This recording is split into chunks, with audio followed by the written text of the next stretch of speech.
8081. Okay. John. Yeah, I'm just wondering if Celia and Rebecca, maybe if you could join us Celia in case. and Rebecca, welcome. We spent $80,000 All right.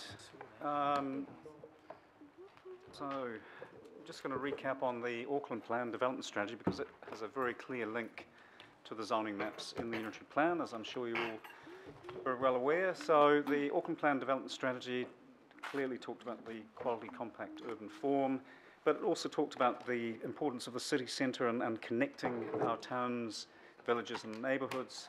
It talked about supporting the rural settlements and rural communities, increasing housing supply to meet demand and provide for diverse preferences and needs in terms of the type of housing in Auckland, optimising, integrating and aligning network utilities with planning, protecting and conserving Auckland's historic heritage, sustainably managing our natural resources and building resilience to natural hazards. So there's a key parts of the Auckland Plan Development Strategy that cascade into the regional policy statement and the Unitary Plan and then into the zoning maps.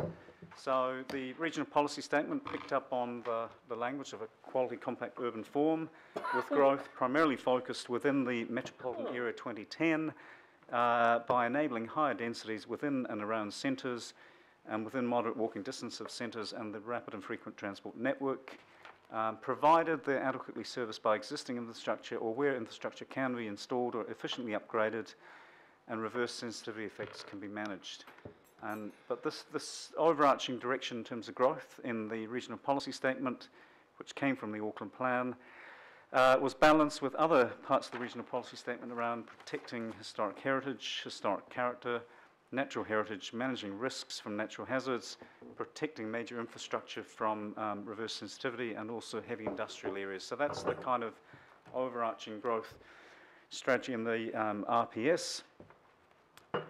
Then looking at the Unitary Plan zones, they're grouped into four broad categories. There are the 6 residential zones that we talked about at the last meeting. There are the 10 business zones, the 5 rural zones that we've talked about, and then we have some other zones, public open space, coastal zones, some special purpose zones, future urban, strategic transport corridor, which is essentially the state highway network and the rail network, and we proposed at the hearings a new landfill zone for the Red Vale landfill. So the reason for adopting zoning principles, and this was by the Auckland Development Committee in April last year, was twofold really. The first was to embark on the mammoth task of responding to, and it says approximately 20,000 zoning submission points. We might need to just double check that number. Rebecca, do you know roughly? Well, Celia, it was approximately 20,000 submission points, and also to ensure that the spatial application or the mapping of the zones was consistent with the objectives and policies of the plan as a whole. So that's why we brought some draft principles to committee last April. One of the first key principles is based on the idea of a moderate walking distance, which is language used in the regional policy statement, and the idea of a decreasing level of density or intensification as you move away from the metropolitan town and local centres and rail stations or other major public transport hubs. With the first zone that you would encounter would be, residential zone would be the terrace and apartment building zone, then moving out to the mixed housing urban at 3 stories, and then mixed housing suburban, and then lastly the single house zone. This is very conceptual. In many parts of the zoning maps you will see the single house zone hard up against a town centre or a major public transport route for reasons such as the historic character that might be present in those areas. So moving into the principles that the committee endorsed for the residential zones, and they're very much a guide. This isn't hard and fast stuff. When you're looking at over 1 million parcels of land in Auckland, there's a huge complexity to how you actually develop the zoning maps. But as a general guide, this zone should apply within 250 metres, thereabouts, of the large metropolitan town and local centres. within approximately 250 metres of the rapid and frequent transport network and arterial roads, and within close proximity to existing or proposed large open spaces, community facilities, education facilities or healthcare facilities. And that was the general guide in looking at submissions on this particular zone. The 3-storey mixed housing urban zone should generally apply 250 metres walking distance from the terrace and apartment zone. So the first, that sort of goes back to this diagram here, with the blue being the first 250 metres and the next 250 being the mixed housing urban. This zone should also be applied adjacent to smaller neighbourhood centres and adjacent to some public open spaces or community facilities. Some images of the sort of 3-storey, 2 to 3-storey terraced housing and low-rise apartment buildings in that zone. Mixed housing suburban zone should generally apply to any parts of Auckland that don't fall within that first 250 metres or the second 250 metres. So once you're getting beyond 500 metres of a centre or a public transport hub, then mixed housing suburban would be the best zone to use. Unless there are significant infrastructure or accessibility or flooding constraints, in which case the single house zone would be more appropriate, unless it's within the height sensitive area overlay.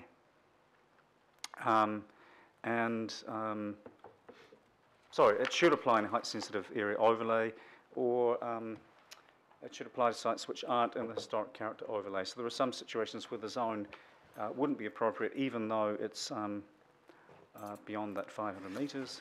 So the single house zone should generally apply to areas with significant environmental constraints, infrastructure constraints that can't be addressed or are unlikely to be in the foreseeable future, areas with poor accessibility to centres or the existing or planned public transport network, large urban facilities, etc.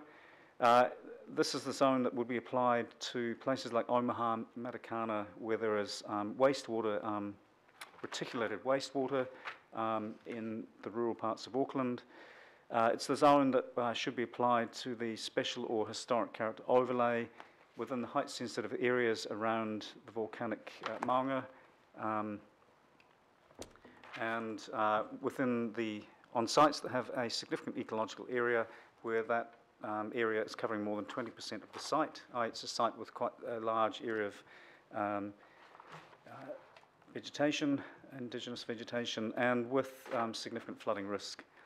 The large lot zone should generally apply to sites with geotechnical issues, high ecological or landscape values on the periphery of urban Auckland, but inside the rural-urban boundary, and typically they wouldn't have reticulated wastewater, so they would be on septic tanks.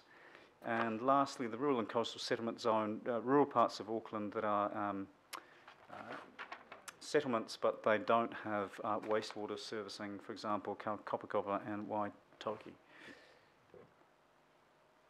It's the residential zones. In terms of the business zones, the first group of business zones, as per the earlier presentation, we've got the 5 categories of centres.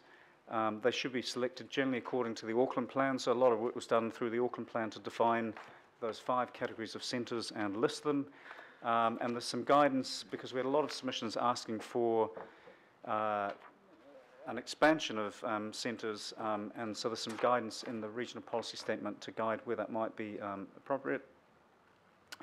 The other business zone, the mixed-use zone, should be applied adjacent to the city centre, metropolitan centres, town centres, and along arterials that have good public transport networks, and within locations that won't harm the what we call the vitality and viability of the centres nearby to them. Then we have the general business zones. They should apply. That zone should apply close to the city centre, metropolitan centre, and town centres along identified growth corridors and arterials. So this is the essentially the large format retail zone, and in locations that won't harm the vitality and viability of the centres. And then we have the business park zone, where there's a significant level of existing office development, for example, Smales Farm on the North Shore, already established. And again, establishing new business park zones does run the risk of adversely impacting on centres, so it shouldn't apply where that's going to take place. We've got the two industrial zones and some principles there around where they would be applied. Heavy industrial around existing well-established heavy industrial areas should try and avoid getting too close to residential, and light industry where there are established light industrial activities and often around heavy industrial areas to have a buffer to create a buffer from residential or mixed-use development. Here are the principles endorsed for the rural production zone. Generally apply to large rural properties, low intensity settlement, the rural coastal, adjacent to and immediately beyond the coastal environment with landscape and amenity links to the coast. The countryside living zone should apply in locations that avoid sensitive areas such as natural landscapes, elite and prime land and quarries, and don't compromise rural production, and in locations where there are existing small sites around rural townships. The mixed rural zone, that's the zone that should be applied where there's a history of established horticulture, viticulture, greenhouse production of flowers, fruit, vegetables, wine production, intensive poultry farming and equine related activities and services. Just turning to some of the more specialised zones, the school, tertiary education and retirement villages. So the special purpose school zone should apply to independent or integrated schools, and that's what the submitters on those submitters were seeking. But in terms of state schools, tertiary education and retirement villages, a move away from the notified plan, which had special zones for each of those, and moving towards whatever is the most logical, sensible rural residential or business zone, rather than having a special zone for tertiary, state schools or retirement villages. And that, in terms of the state schools, that approach was supported by the Ministry of Education. Moving from the zones to overlays and how some of these overlays might impact on the zoning, we had some principles endorsed by the committee around the historic character overlay, and the first one is that really it should, in the vast majority of cases, be the single house zone that applies under this overlay.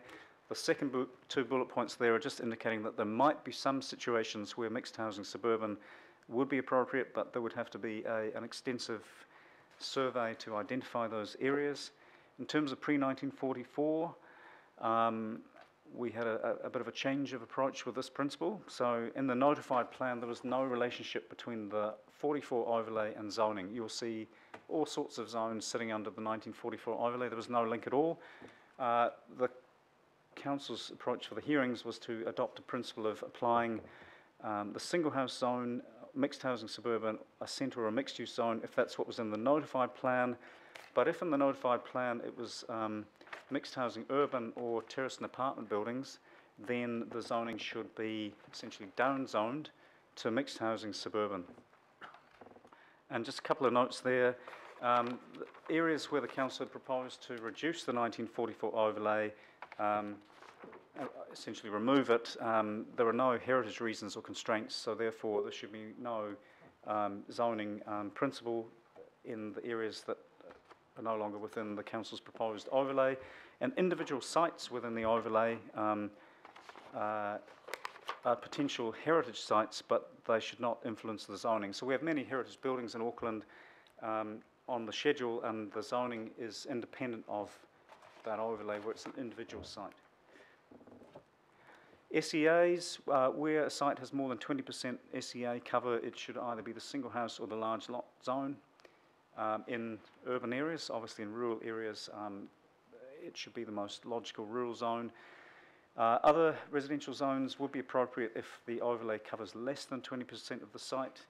The height sensitive areas around the volcanic cones, we have a principle of using the single house or the mixed housing suburban because they have a 2-storey height limit, which is consistent with the height control in the height sensitive area overlay. Floodplains, there should be no business or residential zoning with, in terms of new areas, a business and residential zones should be avoided where there is significant flooding risk.